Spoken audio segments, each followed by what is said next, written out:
Presentar 11 vídeos institucionals. Per què fa la ONCE un vídeo?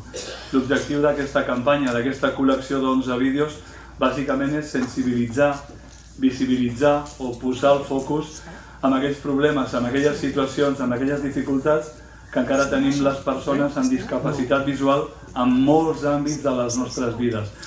Aquests vídeos estan fets de forma informal, són converses molt fresques entre gent jove.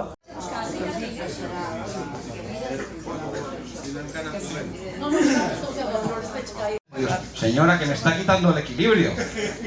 Llavors, penso que amb aquests vídeos, per exemple, el que es fa és donar eines que abans la gent, la voluntat històricament ha millorat, però aquestes eines les hem de donar de manera didàctica. Llavors, el que falta són eines, penso jo.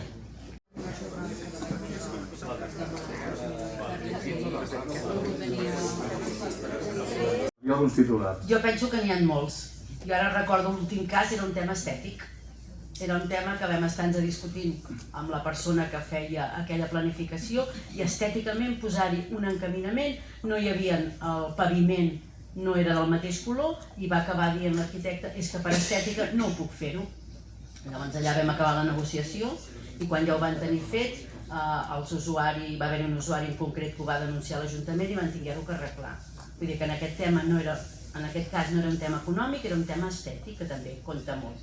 Llavors, en altres casos, per exemple, hi ha un altre poble d'aquests que estem, que les terrasses estan enganxades a la paret. Llavors, què diu la normativa? Hi ha d'haver una distància, el camí accessible. Treuen la terrassa i la posen a la distància que correspon, estan al mig del carrer. És un carrer que és semipeatonal, però hi passen furgonetes, hi passen camions de descàrrega, llavors no pot estar al mig. Quina és la solució? No pot tenir terrassa? O pot tenir una terrassa enganxada al bar? O fem una de les dues rutes, de les dues parets accessibles, però llavors el bar de l'altre cantó es queixa? És a dir, que a vegades són molt difícils aquestes situacions.